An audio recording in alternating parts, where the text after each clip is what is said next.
생물 다양성의 개념. 생물 다양성을 크게는 세 가지로 나눌 수 있죠. 뭐? 첫 번째는 어떤 환경이 많이 존재하는가? 습지, 늪지, 노건, 하천, 툰드라, 그지? 에델바이스가 사는 그런 지역, 그죠? 그런 지역이 많이 존재하는가? 즉 생태계가 다양하게 존재해야 그 달라진 환경에 적응하면서 살 수 있겠죠. 그죠? 생태계 다양성이 있었고 또 두 번째 뭐 있었어? 그런 생태계 하나가 있으면 거기에 그지? 예를 들어서 생물 종이, 그죠? 뭐 개구리가 먹고 있는 먹잇감이 여치 하나만 딱 있으면 안 되고, 그지? 사마귀도 있고 메뚜기도 있고 방앗개도 있고, 그죠? 다양하게 존재해야 종 다양성이 유지될수록 그 생태계가 안정적으로 돌아가는 거다. 자, 그리고 또 뭐 있었습니까? 한 종을 구성하고 있었던 그 종을 결정하는 유전자에 뭐가 있어?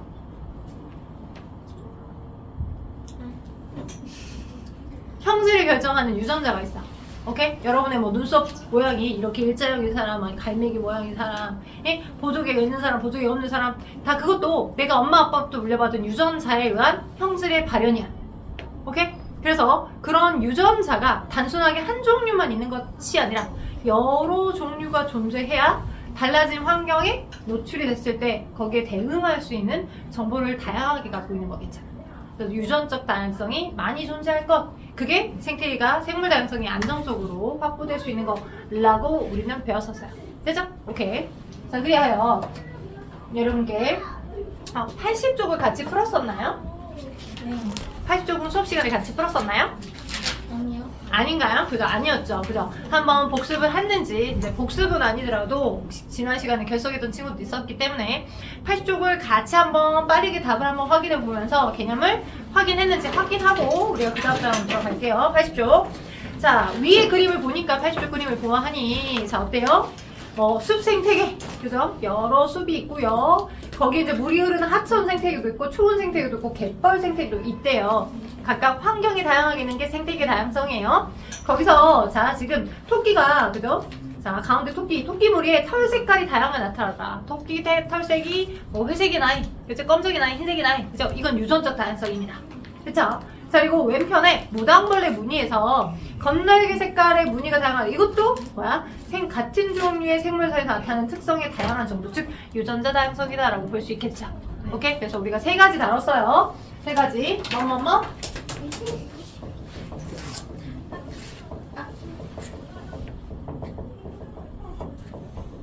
생태계 다양성, 종 다양성, 그 다음 뭐? 유전자 다양성. 되죠? 오케이. 자, 그럼 아래 1번 답 한번 달아봅시다. 유제 1번과 유제 2번.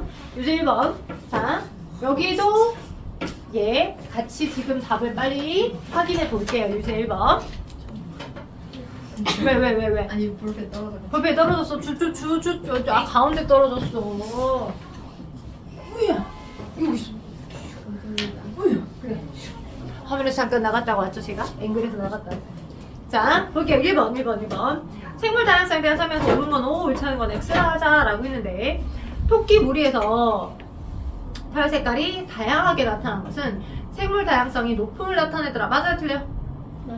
맞아요. 생물 다양성이 높음을 의미하더라. 맞습니다. 어떤 지역에서 다양한 종류의 생물이 존재할수록 생물 다양성이 높아지더라. 맞죠? 그죠? 왜냐면 생물 다양성의 일부가 종 다양성에도 포함되어 있으니까. 그 다음 세 번째, 숲과 하천과 사막과 초원과 갯벌 등 환경이 다르면 살아가는 생물의 종류도 다르다. 맞다. 그죠? 오.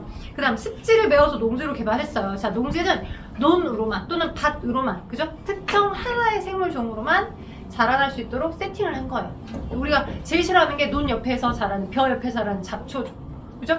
잡초를 막 뽑아준단 말이야. 벼만 좀 잘 자라도록 제초 제거를 한단 말이야. 그래서 오로지 벼라고 하는 것만 잘 자라야 생산량이 늘어나겠지. 쌀의 생산량이. 자, 이런 경우는 생물 다양성이 높을까요, 낮을까요? 맞아요. 그래요. 똑똑해요. 낮아요. 낮습니다. 그래서 생물 다양성을 낮게 하는 경우지 높게 하는 경우가 아니에요. X입니다. 자, 1번 답은 5, X 이렇게 되겠습니다.